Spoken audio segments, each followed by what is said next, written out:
All right, so we are recording, and I would like to welcome everybody to the September meeting of the Delaware Astronomical Society. I guess people might want to look at me for whatever reason. Oh, here's if you. Oh, okay. Yeah, you can be my cameraman. Yeah. Rob Lancaster is normally doing this, but he had a school commitment, so I am filling in as the vice president must do. So welcome everybody. Welcome back to a lot of people. This is our first meeting of the 2022-2023 season. However, as the theme of tonight's talk is what I did this summer, there was lots of activity, lots of astronomy workshops, and lots of other activities over the summer, some of which you will be hearing about tonight. But before we get started, I would like to welcome any new members and provide them an opportunity to introduce themselves. So do we have any new members amongst us? Anderson? Yes, sir. Do you want to introduce yourself to the club as a new member? Yes. Go for it, buddy. And again, this isn't your talk, just a little introduction. Hello, my name is Anderson. And I have no idea how to do anything. Okay. Hey, that's a presentation, but I'm gonna tell you all about me. Well, almost. My favorite food is French fries, of course. My favorite food is broccoli. And of course, my least favorite food, of course, is pizza. Yeah, of course it is. Of course it is.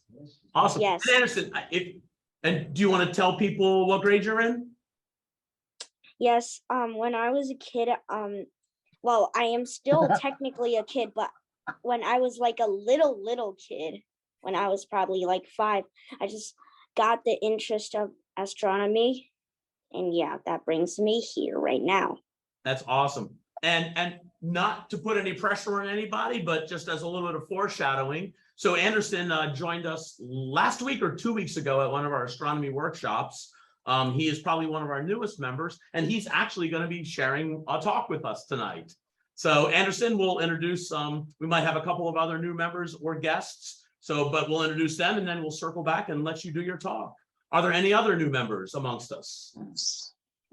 Jeff, I was new in January. Fair enough. But hey, you can always reintroduce yourself. Okay, I'm Roger Drew. Someone just private messaged me that, wait, you like cabbage.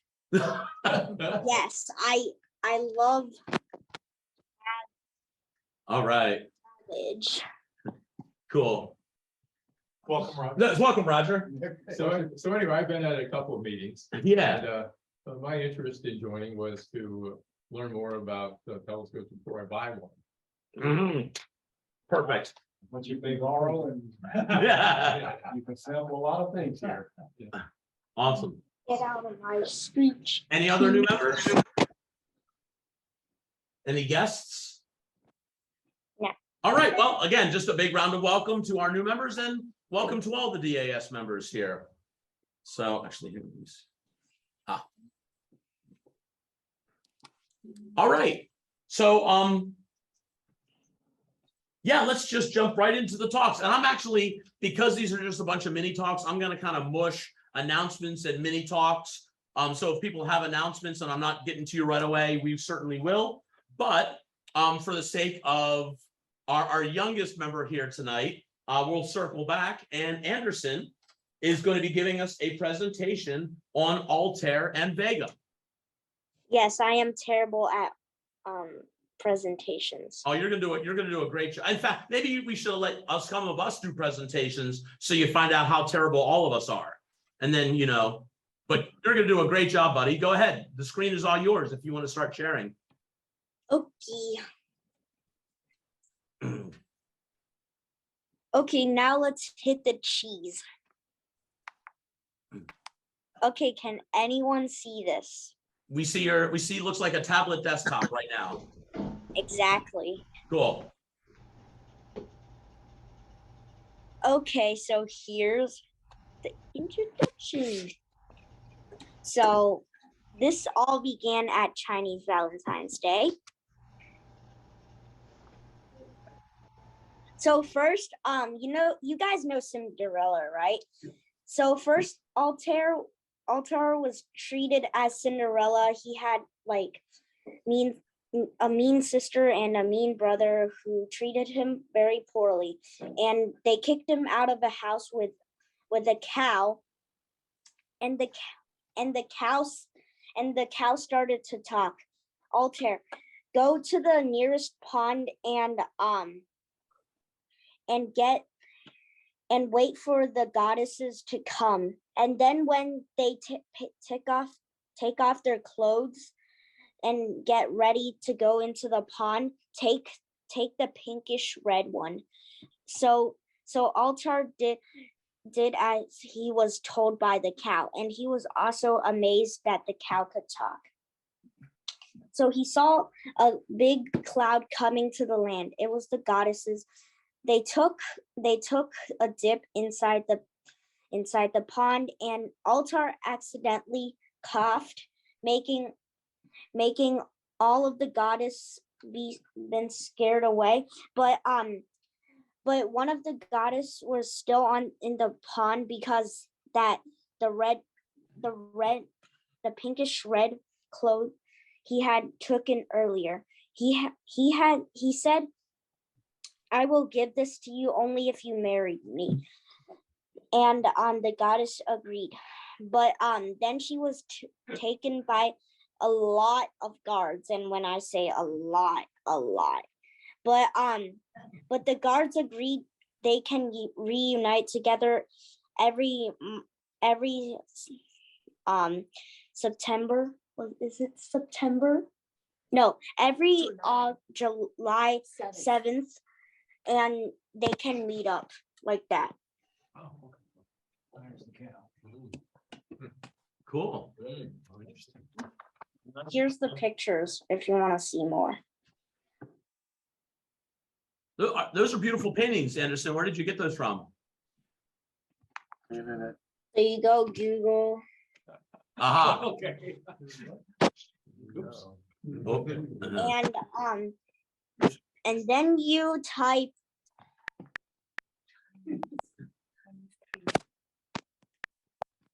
Airbnb. okay, I forgot how to spell it. It's all good. You gave us the answer.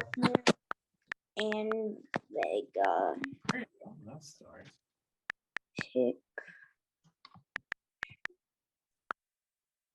No, that is not the one. It's okay. Well, at least this one is the one, right? That's cool. Yeah. And you mentioned Chinese Valentine's Day at the beginning. What day is that? July 7th. Okay, great. And forget about the 28 Roblox Bed Wars things you didn't know, and forget about everything. All right. You I'm got it. magically erasing everything from your mind. Now you forgot everything. For some of us. You forgot everything existed. Gotcha. Are there any other questions for Anderson? No. If not, again, thank you very much. That was really great. Thank you. All right. To jump around a little bit, and I'm doing things in order mostly so I don't forget. For those of us that are here in person, Diana, good to see you. Are there refreshments? Awesome.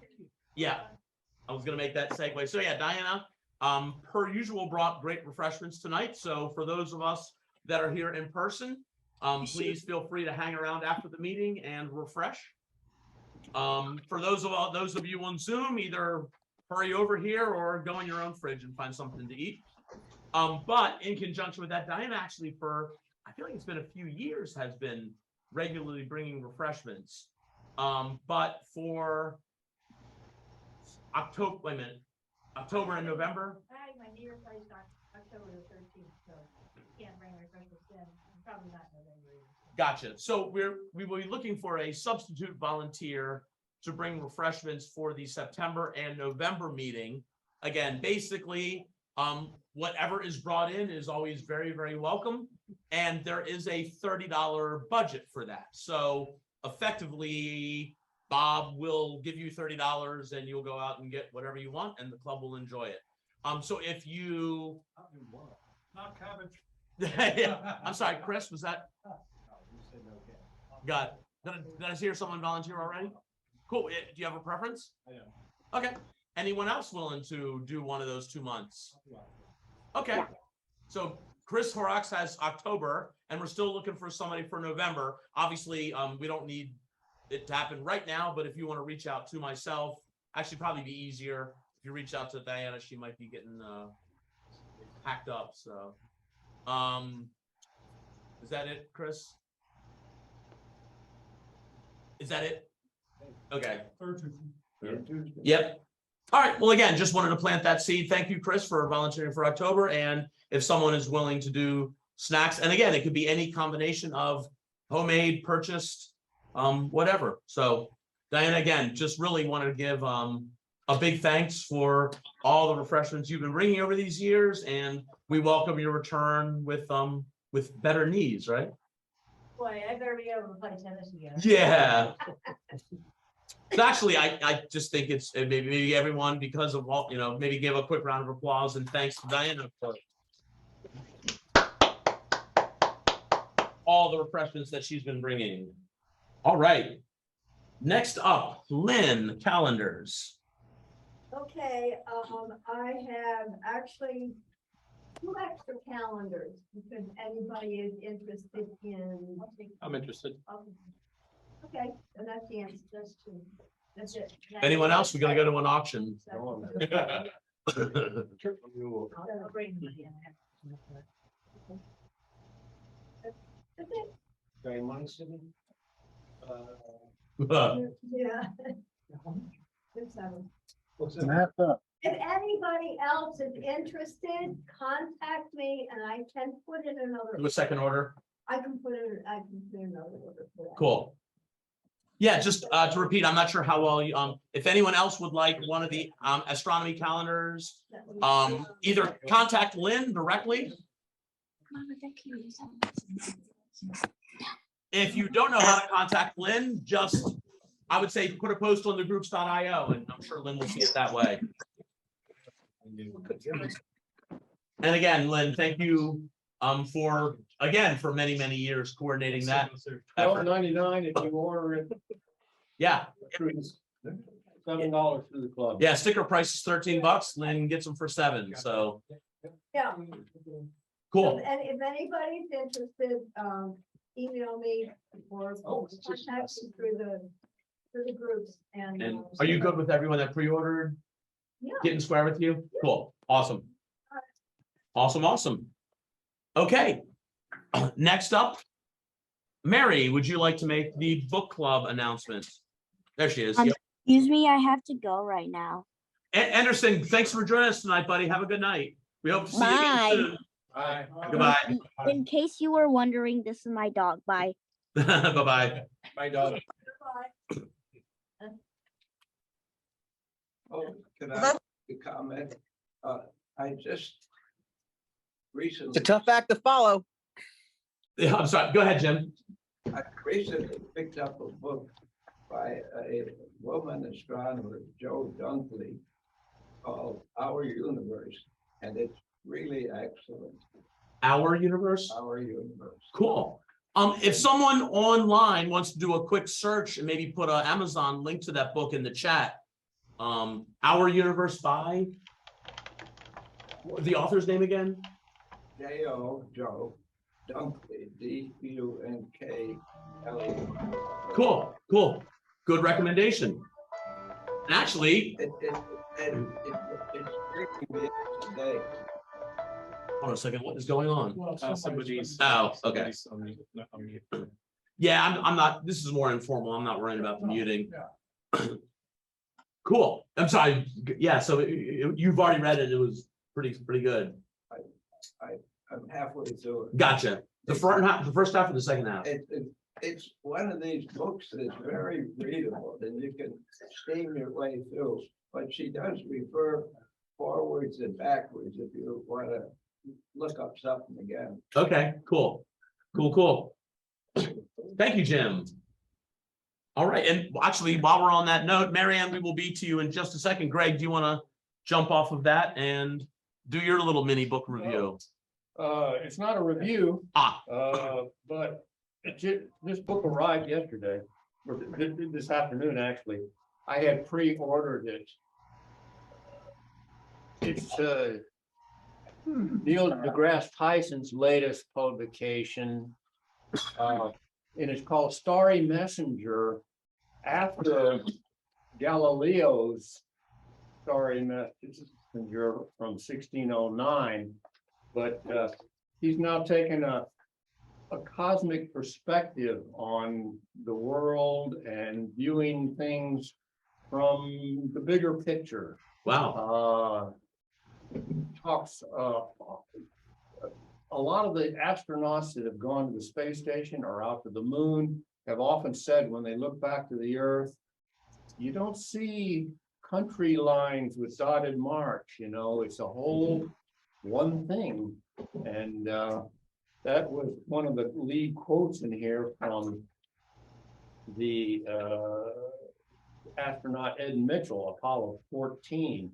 You develop an instant global consciousness, a people orientation, an intense dissatisfaction with the state of the world, and a compulsion to do something about it. From out there on the moon, international politics looks so petty.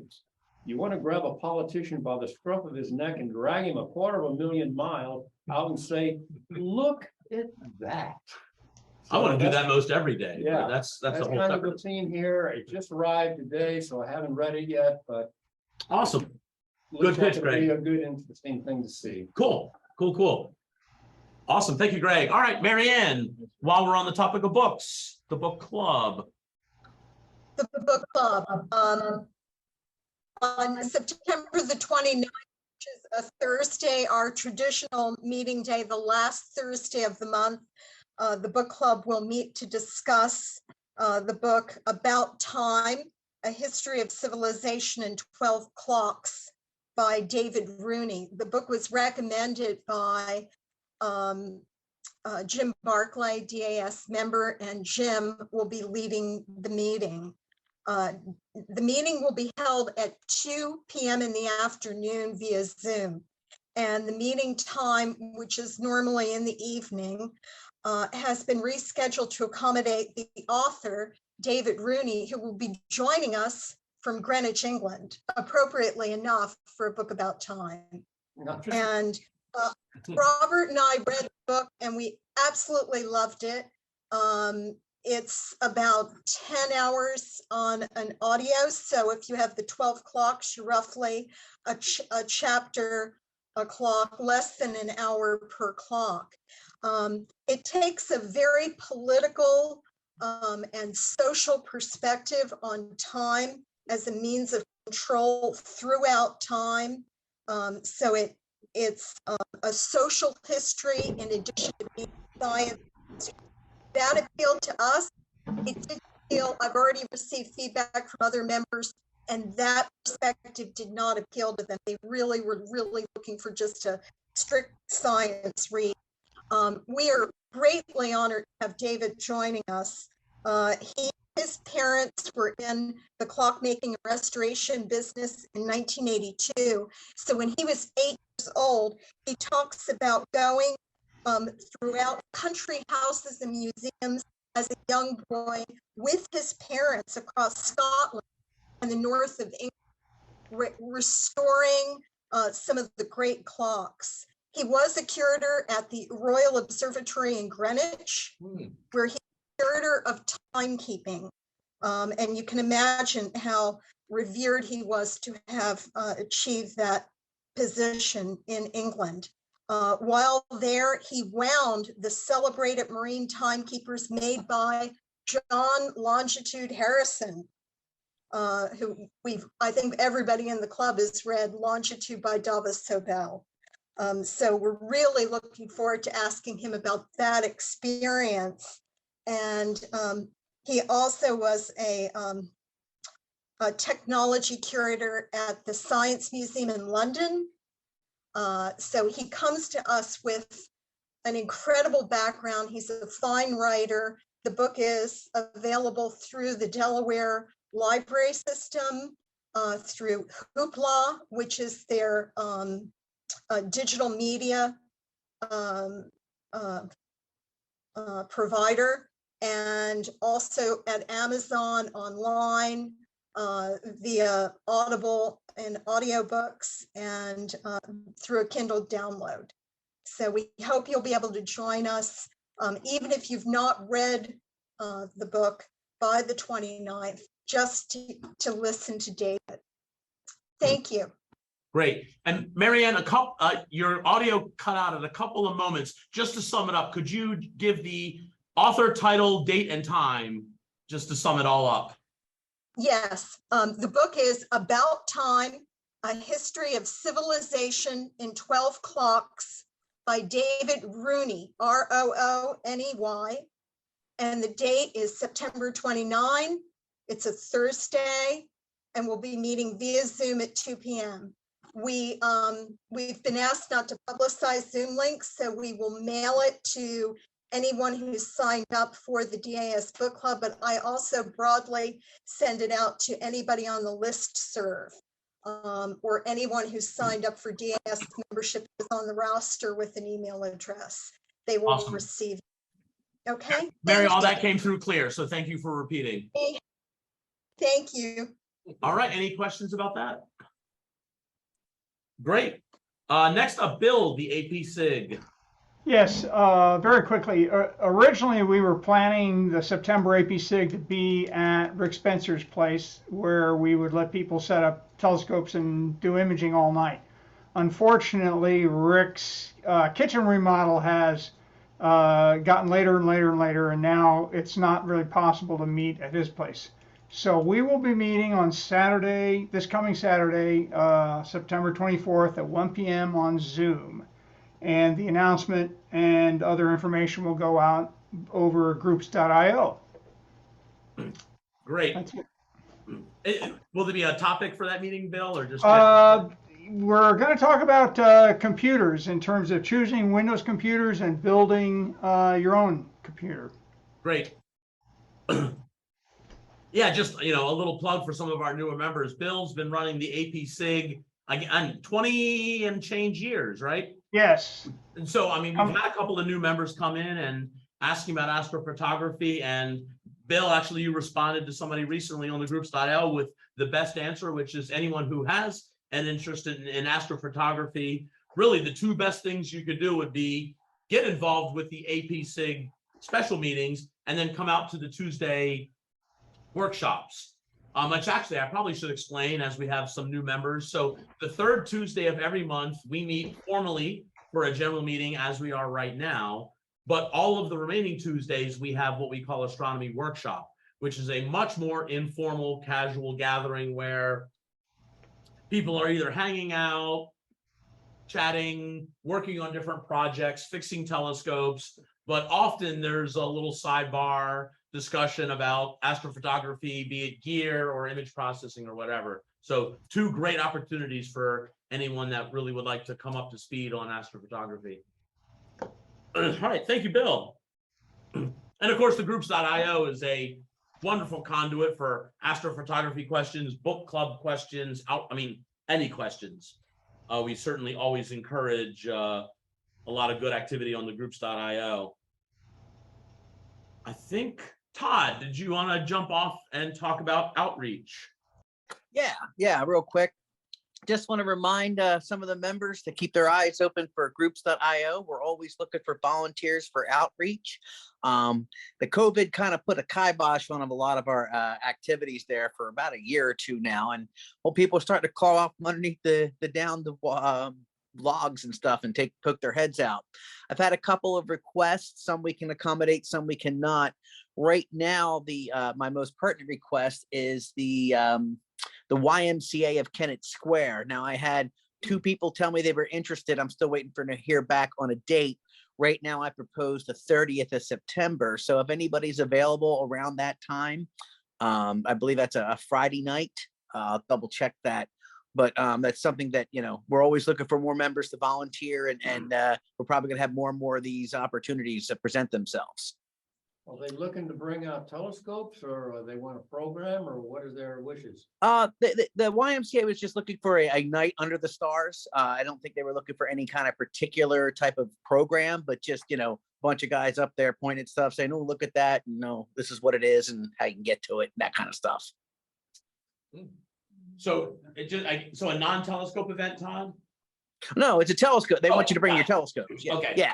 No, most everything that they want you to, like, unless otherwise indicated, it's just bring your telescopes and show the people the nice stars, you know, hopefully there's a moon for them to see, you know, something like that, you know, just basically what I've seen us do at like Bellevue or at that ice cream place, you know what I mean? So far, I mean, one group asked for an actual presentation, but we can't quite accommodate the request this soon. So other than that, I mean, if there's any special details, I'd let people know. But please, if you haven't already, subscribe to the groups.io, because that's where I make the announcements. And it always seems like the same 2 or 3 people answer me. So I'd like to get more and more people interested in that. So let me know if you have any questions. I'd be happy to help and answer them. Thank you, Todd. And just a couple of extra comments there. Pre-COVID, I remember we counted it up once, and we were doing between 20 and 30 outreach events a year. Again, before the world got a little crazy, which is awesome. We are a nonprofit organization, and part of our mission is to educate. Now, you know, we are educating right now, so we're doing everything great, but our club has always had a pretty heavy outreach component to it that obviously came to a screeching halt about 2.5 years ago. And a couple of us have been chatting that we're obviously well ready and overdue to start resurrecting that. Summer is obviously a hot literally and figuratively outreach season, but not the worst idea to kind of jumpstart our outreach in the fall and, you know, kind of do a little bit of a slower start. A little bit of a pitch for outreach. It is really a great way, if you're a beginner to the club or even a beginner to astronomy, to get more involved with the club. Actually, when I was first with the DAS, I pretty early got involved in outreach. If anyone has any apprehensions, I'll just make it very simple. You need to know nothing. Basically, what we do is we go out to the public, we bring telescopes, and typically, because it's the public, 95% of our outreach events are pointing a telescope at the moon and whatever of the major planets happen to be visible, hopefully Saturn or Jupiter, because they're the real exciting ones. Venus gets a little tough, you know, Mercury's all but impossible. And if you don't have a telescope and don't know how to use one, but would still like to be involved in outreach, the club has several loaner telescopes that you can borrow. That's what I did for a number of years. I would borrow one of the club's telescopes to bring to outreach events. And that covers half of it. Don't have a telescope, don't know how to use one. And we can pretty much teach you how to use the telescope in about 5 minutes. And we could do it on site at the outreach event while everyone's getting set up. So again, I just really want to emphasize outreach, you know, I think is a lot of fun. I do a lot of it, so it's kind of obvious. But I really do think it's a lot of fun. I find it really, really exciting to participate in somebody's first view of the moon or Saturn through a telescope. I mean, half of them think we're tricking them, that there's a sticker on the front. And it really is fun and exciting. And there's always good questions. So even if you don't feel like manning a telescope at an outreach event, but actually have some basic astronomy knowledge, you can come and just hang out and field questions or help direct people. So for anyone that is generally interested in getting more involved with outreach, you know, just reach out to Todd, even if it's not for a specific event. Just be like, hey, I want to get involved in outreach, and we'll find some events and activities that you can help out with. Just to back Jeff up there, when he says that you don't need to know anything, I am living proof of that. I know absolutely nothing about astronomy. I've hung out with you guys for like 2 years now, and it's not quite seeping in all the time. But at one point, somebody left the broken down telescope at one of our events. I adopted it, had Greg, with his tremendous generosity, help me fix it up. Then I took it to an event, didn't really know anything on how to use it. Two members came over and said, here, why don't you shoot the moon for the people? And I put it on the moon and a whole story. And I got to know my little bit about the moon, and I'm a talker anyway. So what I'm saying, it was literally 5 minutes before I was showing other people and they thought I knew everything. So, Yep. And Worst case, you point your finger at somebody else from the club. yeah, So ask them. well, what I did when they had me on the moon, I actually pulled up this app I have that had interesting features. And it just so happened that the part of the moon we were looking at was where like Apollo 12 landed or something like that. So I was able to, hey, that Apollo 11, well, the next one landed here. Oh, really? It's a big thing to a lot of people who don't look to them often. cool.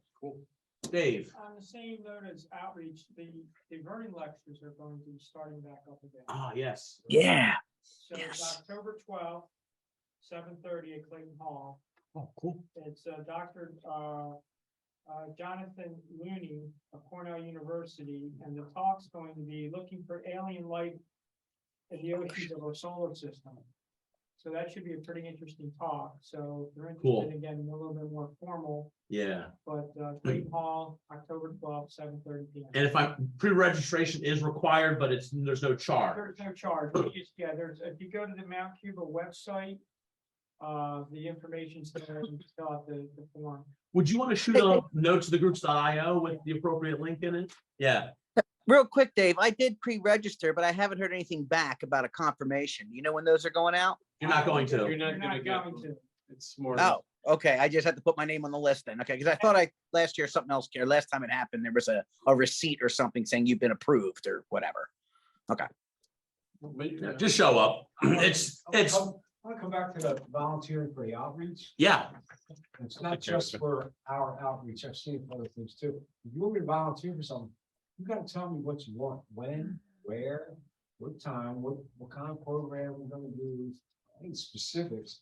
Or You need more specifics. Okay. There's a lot of times where your group. I, Sorry, go ahead. like Scott Jackson had something, the Olympiad or something. I was like pulling teeth to get any kind of information. You're like, what do you want? Right. After a while, it's like, man, I'm moving on. Gotcha. Don't get caught in that. But people have to know I totally understand where you're coming from. Although sometimes like a group like the YMCA just said, can you put on something at the end of October, end of September, early October? They didn't give me a specific date. So I figured, well, since these guys are volunteering, let me get what's best date for them since they're the ones putting out there. And so that's even a little bit hard trying to coordinate a couple people. Yeah. I mean, the way that we've really had the best success for outreach, pretty much for as long as I've been involved, is you've got somebody that's the, whatever you want to call it, key person for that specific outreach event. Call it, so Todd's kind of our educational chair, oversees all outreach, but for each individual outreach event, there'll be a specific, call it point of contact. It's not always Todd. And so, Rob Lancaster and I, we discussed effectively the way that the DAS gets a outreach event off is you find a club member that's willing to take the commitment to hold an event, and that person is then fully responsible for that event, and that person can go out and solicit for help. And I've done that with the fallback of, if nobody volunteers, I'll do it myself. I don't think that's ever happened, because generally you can really do a lot with 2 or 3 people in an outreach event. And there's all types of flavors and styles of outreach. I mean, when we're at the Woodside Farm Creamery, which is a very popular outreach event, often could be several hundred people in the evening that are just casually flowing through. So the more scopes we have there, the better, because often we can get lines. But sometimes we do an event at Bellevue State Park where it's by pre-registration, and we might get 6 to 12 people show up, maybe sometimes more, or 30, right, or more. But it's a different flavor of an event. And with the Bellevue events, often 2 people is sufficient. Maybe a third is nice.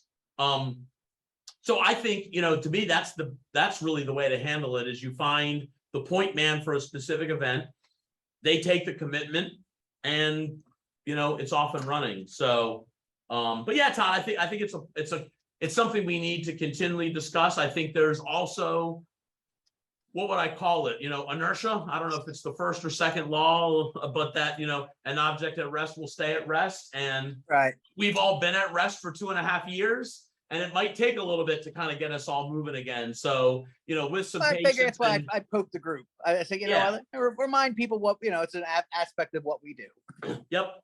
Cool. And again, if anyone has any questions about outreach, grab somebody after the meeting, send an email to the groups.io, email one of the club officers, or come out on a Tuesday astronomy workshop night. And, we'll be happy to talk with you about it more. Cool. Thank you, Todd. All right. Well, as a great jump off from outreach, Fred, would you like to talk about some big outreach events? And again, I've got myself lost here. Are we seeing Fred's screen yet? Probably not. I think you need to share. Yeah.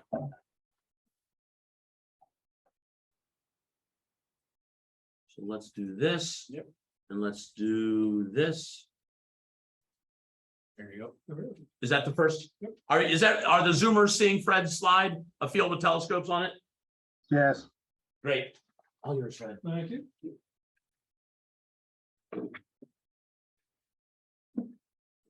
Please silence all your cell phones or remove them from the room while I talk. I just click here, right? Yes, there we are. Okay, so the couple things that Fred did this summer. And what you're seeing is a picture of the Blue Mountain Vista Observatory field. And still have that pointer here.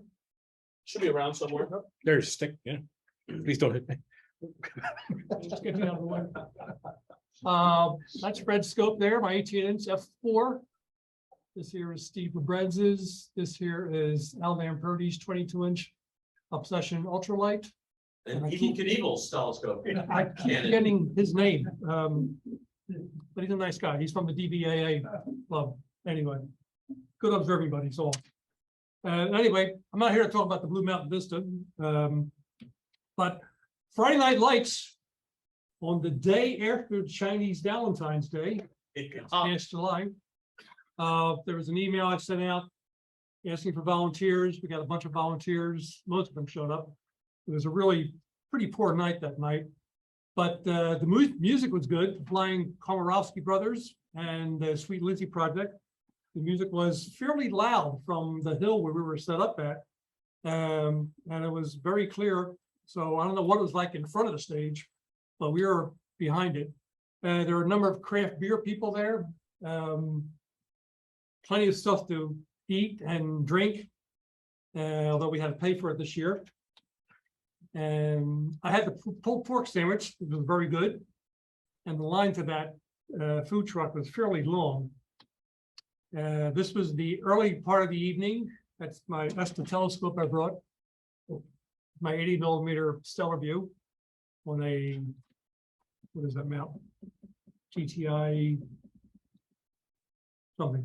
Just take out some letters and numbers. Yes, anyway, it's a go-to. It's motorized. And that's what the sky looked like just about the entire night. Anyway, the food was good that night, and I had very long lines at the food concession because there wasn't a lot of food vendors there, but there were a lot of people there. This is what it looked like as the event was still getting set up. That's what the clouds looked like for most of the night. And that's my telescope there, one of them. A little closer view, bunch of tents, people, vendors, wine. These little, what are they called? Candelabra, candelarias, something like that. Oh, okay. Yeah, they are Candles lit in up. bags. Candles in a bag. Candles in a bag, thank you, yeah. Yeah, luminaries, thank you. Thank you. Human area. Thank you very much. That's just people up to the telescopes. And this is the telescope hill we've come to call it as. We had 17 of us up there. Most of them were from DAS and the Delaware Astronomical Society. People having a good time. Telescope people having a good time. And more people having a good time. There's a loud band. And people, more people, marshmallows being roasted over an open fire. And more telescope people. Now, people kept coming up to the scopes from the crowd because they were just curious about telescopes. And the most common question we get, that I get anyway, is how much did that cost? Yes. Yep. Yeah. Yeah, everybody agrees. Yes. That's why I like to bring my $59 telescope. Yes. because it's a good conversation, but my stellar view is an 1100-hour telescope, so it's not. The 6-inch Dob, which I bring to most outreach events, people are shocked when I tell them it's $300. Yeah, I'm shocked. at that Meaning too. they would think it would be way more expensive than that. Yeah, of course, my $59 scope is on a $500 mount, with $160 worth of accessories on it too. Right. The eyepieces cost more than a telescope. Details. Gotta bring my. Yep. So there are a bunch of us there. And there's more of us there. Some of us like to eat while we're waiting for customers to come to the telescopes. And who else is there we know? There's Bob. Is Jack there? I remember his hat. That's Bob, yes, Bob. These are, is this a little plug for Scott? These are his telescopes that are for sale. I don't think he sold them yet or not. I haven't heard. This is the father, as he calls it, that's the daughter. You selling both of them? Yes. He had pictures up on the IO groups, I think. Yeah. And there goes my guy. Oh. And there's Scott There's now Scott. and his lovely wife and his telescopes that are for sale. There's nice There's view Jack. down the aisle, waiting for people to arrive, come up and talk to us and ask us how much that scope costs. And there's Bob Stack and a couple of people asking him, how much does that telescope cost? And there's that Greg there? That's your back there, Looks like Greg. Greg. isn't it? That's my book. That's Greg. Yeah, Mark Scope. That's Greg. It's Scott. It's Robert Workman from Chestnut. Who, by the way, is on his way to Okie Tech's Star Party right now. On his way to what? The Okie Tech Star Party. Oh, okay. Oklahoma. Oh, my goodness. Long drive. And Shred's fat butt is my telescope again. 4 people. You didn't take a big one after that? No, because the skies looked really bad, the forecast. And I said, this was not going to be worth it. Okay. And this was the best the skies looked that night. We had a Oh. peekaboo shots of the moon. And that was it. But other than that, I mean, So the moon was the only object that was observed? well, there were clouds. Yeah. There were clouds. The moon July had in the scope. Did you have anything else there? Maybe two. Yeah. Well, that is what we do during the day because we'll aim the telescopes to something terrestrial as people are coming up asking us how much does the telescope cost. And we'll show them a tree and show them another tree and we'll show them people out in the fields. And There you go. I heard, yeah, we had 29 volunteers who said they were going to come. Only 17 showed up. Those are the people who all showed up. So thank you, all you DAS members and You're general not listening to members. people that said they wouldn't show up but didn't. They were, yeah, well, I eliminated their names. Protect the guilty. I sent them very Yeah. stern emails about not showing up.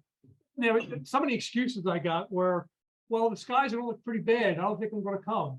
And it's like, it's not what it's about, guys, girls. We're there to support the Natural Lands Conservancy Organization. They help us. They provide us with an observing site at the Cheslin Preserve, which will let us use anytime. I've never been denied access to the grounds there for an observing session. The Cheslin Club uses the Crow's Nest for their meetings. So it's our way of saying thank you. They asked us to do something for them, to come out and do it for them. So Jack got affiliated with Chesmont, not us? Jack has actually he was elected president of Chesmont. Oh, wow. Yeah. Now, did Amy know about the 2 young ladies? Yes, he did. Yes, they did. Yes, they I'd did. say you better like. maybe talk Yeah. I think he's still in DAS. Yeah, he is. He is. It's worth it, and for me, anyway, it's worth it to belong to more than one club, because Yeah. it's like having more than one telescope. Yeah, They do different things. yeah. So I belong to the South Jersey Club too, because they have access to a nice site, dark site, so it was great.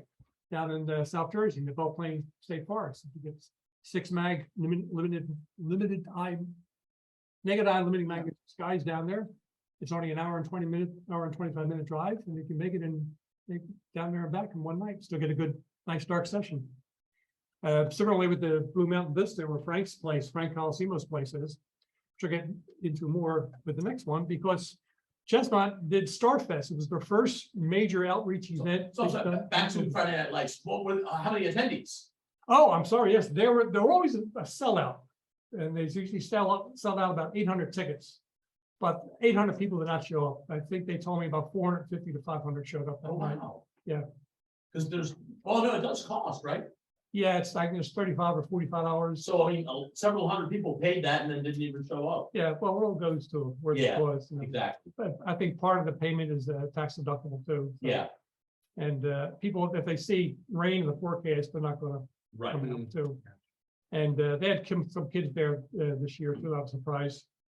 Because they do have alcohol there. But they estimated about 450 showed up. 450 Cool. showed up, yeah. And a number of people told me every year, I've been doing this since 2014, the first one. There's always somebody who shows up and says, the only reason why I come to Friday Night Lights is for the telescopes. So. Because actually, I mean, maybe it's a good thing to emphasize. I mean, some people don't. So really, the telescopes are how would you describe it, Fred? They're a sideshow. They're a sideshow. Yeah, the bands are a big draw. There was somebody, I think Tom Lapp mentioned he saw one of these bands someplace locally. And the Natural Lands, they do several of these type events, but without telescopes. Music Without Borders is one, I think, or right. And stuff like that. And they do them 3 or 4 times throughout the year. The Friday Night Lights has always been the one with the telescopes. And it's always been their biggest event too. Right. Probably because of the telescopes. Cool. But the key is, and again, I don't know if you mentioned this, but it's held at the Chesla Nature Chesla Reserve, yeah. Normally which- where we observe at the Lentfest Center. This is held in the field across the street, Right. across the road from there. It's a But huge the field. big thing to reinforce for future years is they do allow us with pre-approval Yeah. after hours access, and it's kind of one of our nearby dark Yeah, sky. it's only about a half hour from here. It's Yeah. easy to get to. There's restaurants along the way. So really, I mean, in addition to all the other reasons you do outreach, participating in this is a DAS member thank you back to. Yes. Yeah. Exactly. Thank you for putting it that way. Yeah. Was that? Yeah. Yes.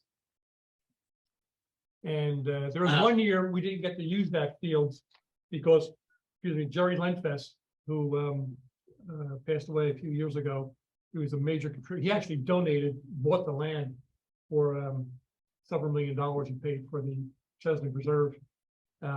He was actually a big Revolutionary War reenactment supporter.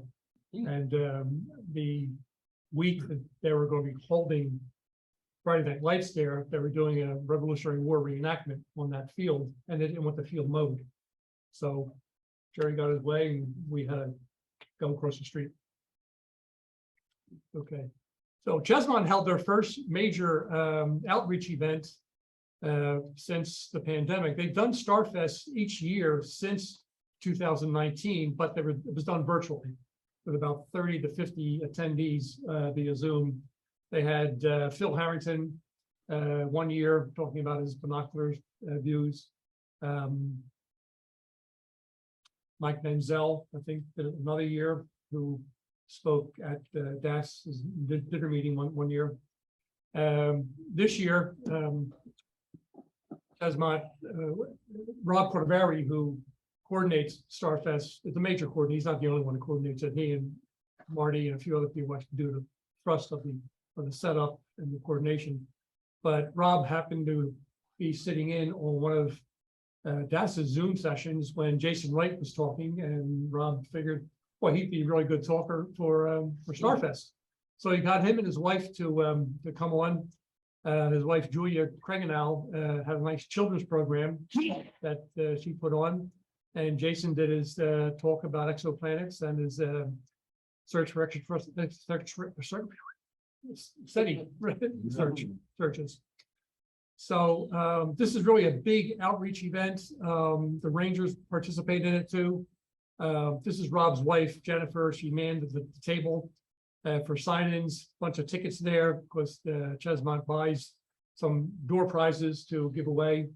And they asked for donations to help offset the cost. The tent costs like $350. They got to pay the Rangers overtime. They have to pay for the porta potties out in the field and several other ancillary items too. And so the Rangers do their talk with how they help preserve the lands. This is that Hopewell Furnace National Historic Site. where they used to burn a lot of wood to make coal for the surrounding settlers. And there's a ranger giving a talk now about what Hopewell does. And during the day, there's not a lot of attendees during the day, maybe 100 or 200 people show up and they're wandering around. And someone will come out to the telescopes and watch the setup and ask, how much does that telescope cost? Although they're getting busier, they are stuffing the jar. The jar paid for pretty much everything except the tent. The club lost $350 in putting on the event. But it's not, but as Rob Ferrari says, it's not about the money. It's about getting the word out there about astronomy and outreach. This is the kiddies area. That's Jason's wife. And this is the observing field. On this side here, this is what's called 10 object row. Over here is a bunch of other people who just show up with the telescopes just to help out with the event. But 10 object row, they'll have, we have one object for each telescope that they're on for the entire night. And these little posts have a picture, a little write-up about the deep sky object that's there. In the center of the field here is Frank Colosimo, the owner of Blue Mountain Vista, and he has an imaging set up there to give live deep sky views of the night, which is always a huge hit.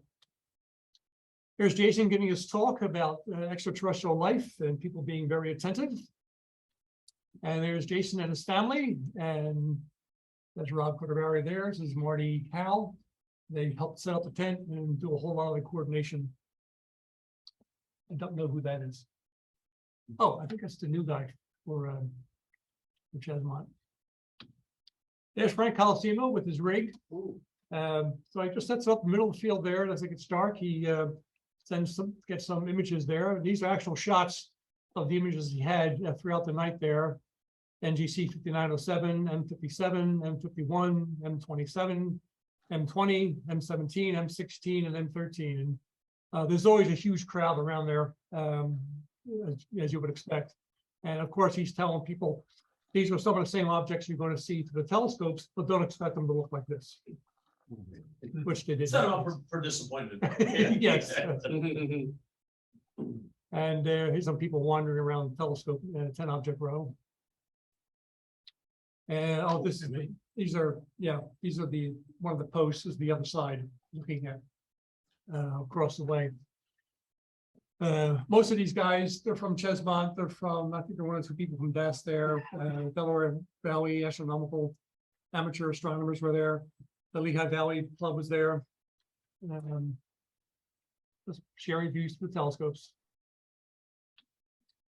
These are the people on 10 object row. Steve DeMarco, Steve LeBrenz, Krista Sandoval. She's actually a ranger at the park.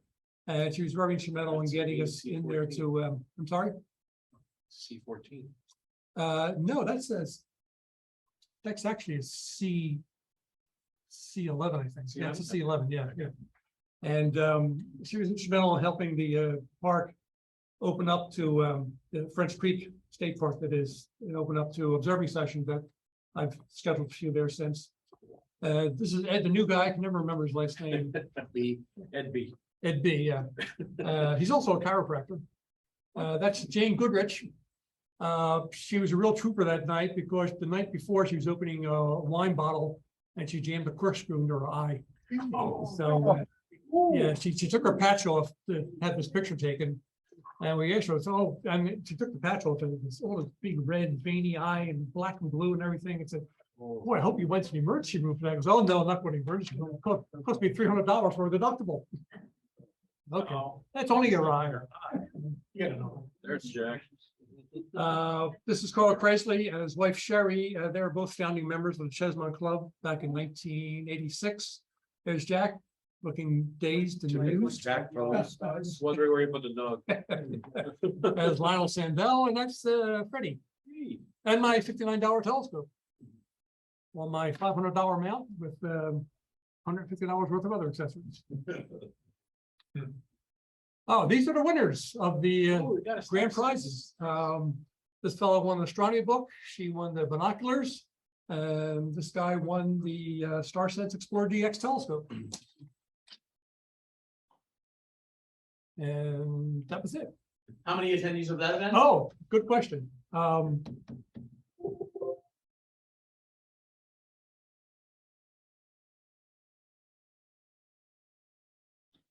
There were the official tally from the Rangers who counted the cars that were parked, and they said there were 600. 600 cars. Yeah, because of cars. The unofficial count that Rob Portavari and Marty Howe did, by counting a number of people and extrapolating upon that, and that a lot of the cars had 4 or 5 people in them. They said there were more like 800 people there. Wow. They said that it was. And in contrast to the Friday Night Lights, that was 800 people specifically there for astronomy and telescopes. Yes, and a lot of those people showed up at Starfest after 9 o'clock. Okay. The overwhelming majority of them show up as it gets dark because they know the telescope's going to be up. And it was looking very good during the day. The skies, and then the clouds started to come in, but it did open up fairly well. We had a fairly nice night of fairly clear skies that night.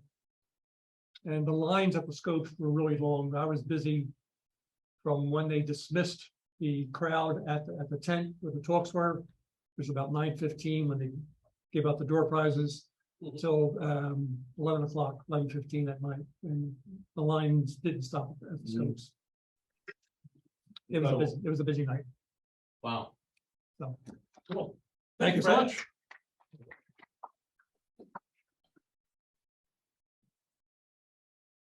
I'm not going to touch anything.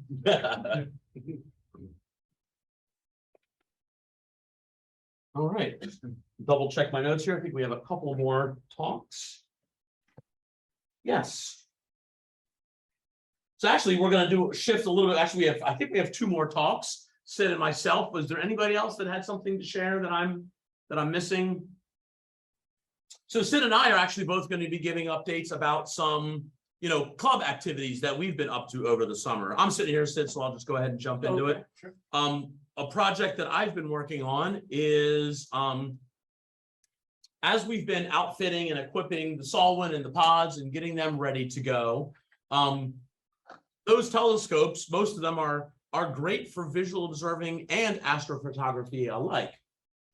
And Rob Lancaster, being really in astrophotography, leans to that side. And so he'd been doing a lot of things. And one of Rob's, I don't want to say gimmicks, but one of the things he's fond of is he'll put like a little small computer on the telescope and then actually monitor / control the astrophotography rig from the warmth and brightness of Mount Cuba. So you obviously need a good data connection between the two.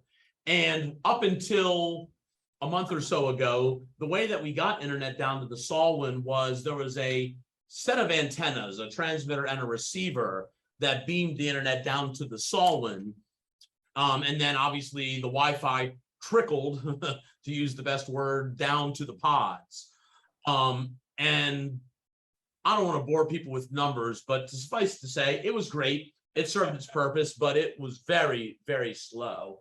I mean, it offered us about 1/100th the speed that we get up here in the beginning in the best of situations. Down at the pods, it was offering more like 1/1000th of the speed that we should be getting. So towards the end of the last year's season, the board had voted to spend some money to upgrade the networking. I'm always hesitant to list the names of people on a project because if I forget 1 or 2, I feel really bad, but I've got to try. So Chris Horrocks and myself and Rob Lancaster, Greg Lee helped, Sidney helped, Bill McKibben helped, but it all started, Chris, back when the pods were installed, a trench was dug between the main building and Mount Cuba, the Sawin, and then the pods. And so we were able to use that conduit to then pull a hardwired network cable from the Mount Cuba library down to the Sawin, and then from the Sawin down to the pods. So the net result of that is now we have hardwired, effectively gigabit internet in all three buildings, the Sawin and the north and south pods, and a new modern Wi-Fi router that gives us upwards of 0.5 gigabit speeds halfway down the driveway to Mount Cuba. So we've got great wireless and great hardwired networking basically all around that can allow us to then plug in whatever computers we might be using to control the telescopes, but also just for your cell phone or for a laptop, again, to be used either wired or wirelessly, for whatever reasons you might want to. So just a couple of quick boring photos. So in one of the bays of the North Pod, there's this little shelf, and buried in here is a network. You can't even really see it, but here's a little network switch and some other devices that basically gives us really great connection. This is the North Pod that houses the club's 10-inch LX200 telescope. And then we have something very similar in the South Pod. Actually get a little better view here. Again, shelf, great place to store eyepiece cases or whatever else you want, but the lower shelf contains the power supply for the telescope. In this case, this is a 5-inch apochromatic refractor by Teleview. That's right, correct. Teleview. Yeah, thank you. Oh my gosh. But then again, there's the switch and the other devices to allow you to get great internet there. So we are good to go. And I mean, really, this is almost the icing on the cake. The two pods with their respective telescopes, as well as the handful of telescopes that are in the Sawin, are really, I mean, Chris, ready to go. And, ready for good use, for visual purposes, as well as, astrophotography. I mean, I'd say they're basically completely ready to go for visual. Obviously, astrophotography is a little bit more complex, but, you'll be seeing some activities there. Anyone that has an interest in using any of them, again, please reach out. Pretty soon here, now that we're almost completely got all of the telescopes in the respective buildings arranged, we're probably going to start our training program, which actually could allow any club member who's been through the training to get the key to the building so that they can actually come in and, for all intents and purposes, use any of those telescopes, whenever they want to, in addition to club nights or Tuesday workshops that we might be out and it's clear. Diana. How do you get into the property? Yeah, so what Diana's referring to is a couple of years ago, because of the construction of the big dome and the big telescope for Mount Cuba, Mount Cuba installed a gate with a lock on it. But Mount Cuba has made a deal with the DAS that any DAS member that has been through sufficient training, we could submit those names to the Mount Cuba board, and for all intents and purposes, the Mount Cuba board will approve giving gate access to those members. So again, simplest way to state it, the locking gate at the entrance to Mount Cuba is not really an impediment to any DAS member getting to our equipment. More practically, there's always someone who has a key. Exactly. Access, that would be happy to join you for a session. Exactly. And of course, any Tuesday, there's a group of us out here anyhow, so the gate's going to be wide open, so anybody can come on in. But, the way the weather is around here helps to be a little more flexible. So again, this is a little snippet to a bigger project, which is really to get the Sawin and the pods ready to go. And, I'd say we're effectively there. Obviously, there's continuous improvement and changes and whatnot. So that's kind of cool. Any questions about that? All right. I think I hear something coming in. Excellent. To wrap that up, Sid is going to talk about a couple of, these are what, so some donated telescopes, right, that you've been working with. Yep. Sid, all yours. Yep.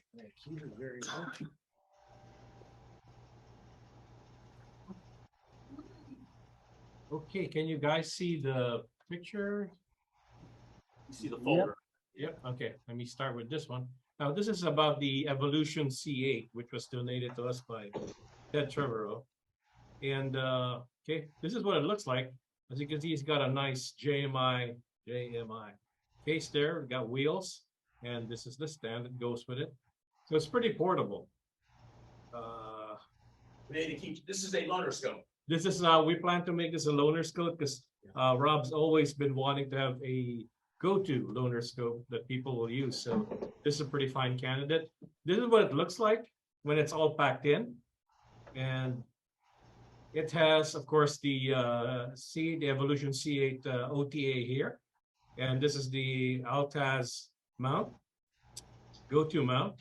You have the dew shield over here, and this is the freebie wipe cloth that comes with it. It's not been opened for the longest time, but it's interesting to have it. This is the hand controller. This is the power cord. This is the bag containing the telerod. It's got a 2X Barlow. This is, I think, the 20mm eyepiece, the 40mm eyepiece, and this is the reticle. The reticle does not have an illuminator. We probably might need to purchase one later. We'll probably propose it in one of the meetings. We can buy one. I think High Point Scientific might have it for 25 bucks. $12. Oh, cool. Cool. Nice. And okay, let's start with the stand. So first you bring out the stand, and then you screw in the what do you call it? The spreader. There you go. And it's got a knob here. That's what you use to tighten it. Of course, the legs, you lengthen it to the appropriate height, which is comfortable for you to put on the Altazimut mount. Of course, while you're doing it, it's very important that you level the tripod, because it really helps when you're doing go-to, if it's level. And of course, here it is. I put the mount there, and I don't know if you can see it. There's a there you go. There you go. There's a notch there, which will help you align it to the bolt and the knurled knob here, so that you can tighten it. And there's 3 of them. One here, one probably behind this guy, and another one behind this one. And of course, tighten it so that won't fall off. We don't want that to happen. And once you get that tightened, you may need to loosen this knob so that you can loosen it a little bit, so that you can move the OTA up and down, so that you have enough leeway, so that, you know, if you go 90, the eyepiece or the diagonal doesn't hit the bottom of the scope. Okay. And of course, for the horizontal, you make the notch. There's a notch there on the horizontal, and then you align them. Okay, and that's pretty much how it looks like when it's aligned. It has a telerod, so you have to just install the telerod on the receiver here. There's a telerod, and then the reticle, eyepiece, the diagonal.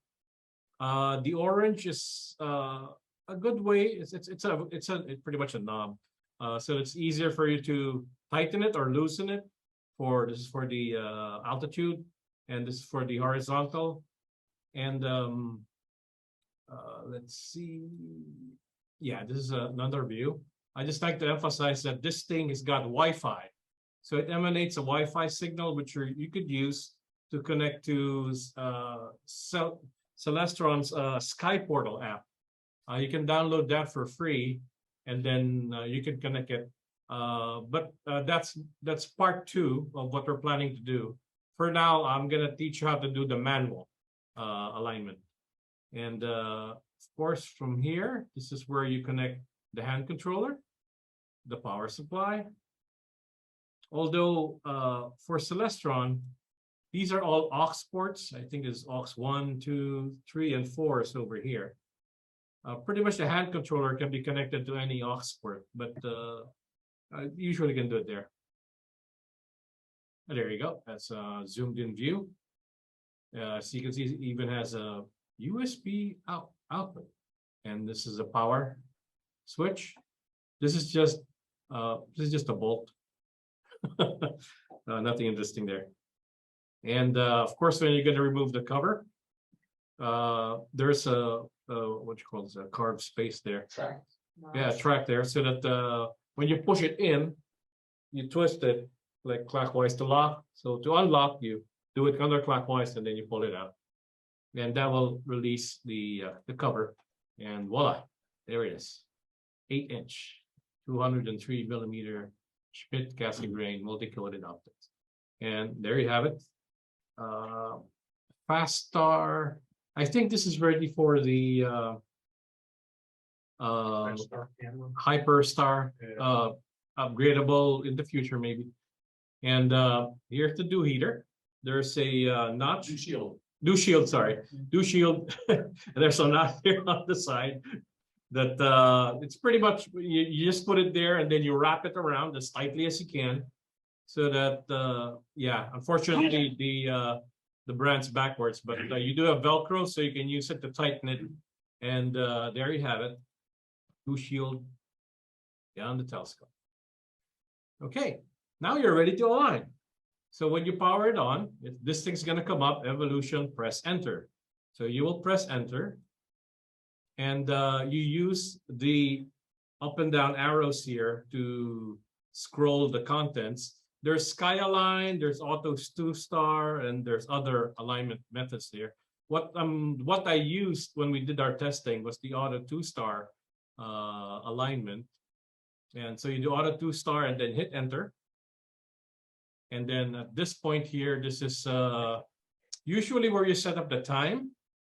But before you do that, I prefer that you hit back, because when you hit back, that's when you enter your latitude and then hit enter. And you have to enter that, right? There's no GPS to pull it. This one doesn't have GPS, Right. Unfortunately. That's We fine. tried testing the GPS from the CG5 we used to have. It's linking, but it's not talking. It's just saying linking. It's not working. Yeah, it's not working at all. And then, so latitude, you put it in. Then your longitude, and then you hit enter. And then there's another question, I think northwest or something. Then you hit enter again. And then you will show you the time. That's when you put the time when you are setting this up. Daylight saving time, hit enter again. Eastern time, or wherever you are, hit enter again. Date, they hit enter. That's how they do it. And this is the part where it will let you choose a star as a what you call this, some marker. In this case, our Arcturus was there at the time when we tested it, so I put it at Arcturus. And at this point, usually you would bring out either your Sky Portal tool, Sky Portal, or Sky Safari, Stellarium Light, all of those. You guys have your own version of astronomy software. You use that to find Arcturus if you don't know where it is or you're not familiar with it. Or some of us may use a sky chart. That's also usable. So with this, I was able to use my Sky Portal, found out where Arcturus is, and then you use the knobs here, the arrows here. Notice this one, not this one, but these ones, to point your telescope to Arcturus. And usually at this point, you just start with the Tellerad. You point the star until it's nice and good on there. But of course, I forgot to mention, once you have everything set up, you have to zero the Tellerad with the scope. This one, far as I can remember, I think we zeroed it already. So you put the Tellerad onto Arcturus, and then you use the, let me go back. Does the telescope try to guess where it is and put it in the neighborhood, or do you have to take it all the way? Unfortunately, since it doesn't have a GPS, Okay. you have to put it in first time. Yeah. And where was I? I think what he's asking, does smooth talk, post talk first? No. For the first one, no, you have to do it manually. Manually. So you don't have the option to like put it level north and then it would guess from there. This one, not yet. Okay. Yeah. You're gonna define, in this case, Arcturus first. Okay. Yeah, you have to point to Arcturus and then, of course, align it, make sure it's zeroed within, and use the reticle. And from the reticle, make sure that like our tourist is there, using, of course, the hand paddle, the hand controller. And then once you were able to put our tourist on the reticle itself, you hit a line. Once you hit a line, it will go to the second star. In this case, I selected Dubhe. Now, at this point, when you hit enter, then it will go automatically to Dubhe. And then that's when you recenter it again using the Telrad. And then once it's centered on Telrad, you should be able to see it on the eyepiece. And the eyepiece, you center it on the eyepiece. Then you hit a line. Once you hit the line, that's it. A line success, and you're ready to rock. So with it being, the reason why I would go to Dubhe is because it has something to look at our tour. Exactly, To tell where exactly. it is, so it can. It already has a primary reference, so it knows where to go It's now. always a 2-star, it's not the 1, 2. Exactly. And this is actually what I noticed is the fastest way for a new guy or new person to manually align it using the hand controller. And then from there, you could choose what you want. Go anywhere you want, which is what we did that night. It's on the hand paddle, so, because you. Yeah, it's just using the hand paddle. Menu on the hand paddle. Yep, and then usually for the hand paddle, you see there's a deep sky button there. When you hit that, it will go to the deep sky listing mode. You can search via NGC or via the named constellations or named astronomy objects, or the other one, Cadwell. It has that one too, and those one and Messier. So usually you can just look for that using the let me get the zoom out version of the paddle. There you go. You use the paddle, this part here, to scroll up and down, hit enter with whatever you pick, and the telescope will go to wherever it is you put it. Like we tested it with M57. It was there, it was good. You can see it on the eyepiece. Usually that's good enough for us because it's, it's manually aligned. If you see it on the eyepiece, all you have to do is use the cursor buttons here to put it on the center and be able to do that. We viewed a lot, M57, M101, M92, M13, and the Batman. The owl, I think the owl cluster. And it was pretty good. With that. That's the one you can use Sky Safari. Just keep in mind that you can't use Sky Safari and Yes. hand paddle at the same time. Exactly. Yeah. And that's part 2, meaning because I need to make a manual of that as well. So for now, I'm gonna make a manual of the hand. I mean, using the hand controller, and hopefully with that we can start using it. Okay. Eyepiece in that case is let me bring it up. It's only 2 actually. It's only 2. One, I think, is a 20 millimeter. One is a 40 millimeter.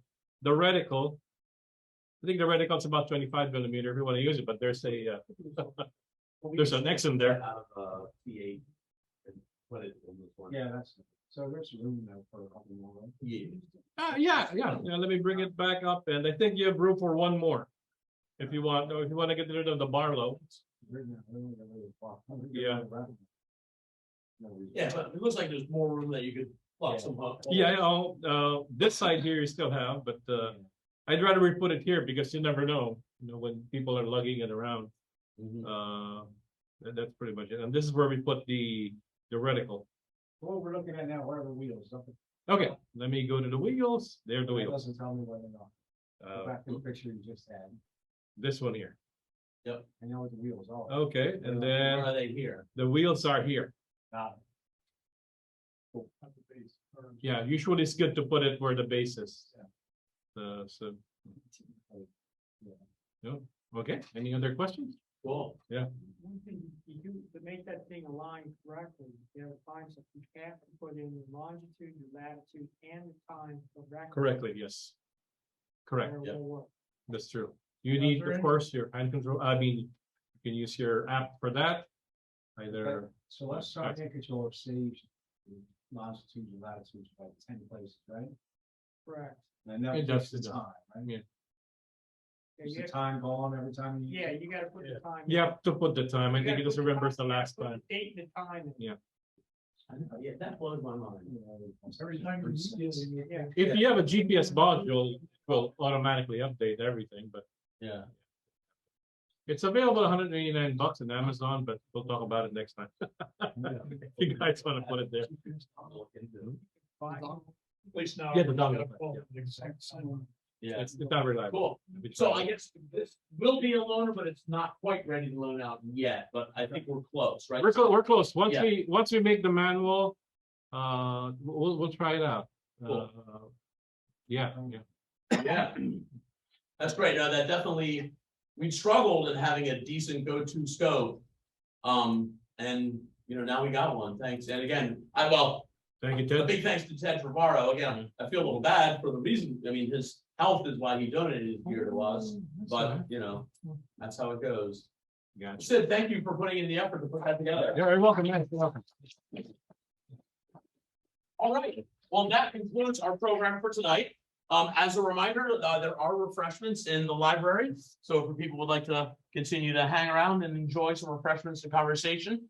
Again, as a reminder, keep an eye on the groups.io for any activities, outreach, or dark sky observing sessions that might pop up. Third Tuesday of October will be our general meeting, but every Tuesday in between will be the astronomy workshop, which is really there for whatever any club member might be interested in doing. So thank you, everybody, for attending. Thank you again to all of our speakers. And we'll see everybody soon. Take care. Have a good night. Thank you. Have a good night. Good night. Night.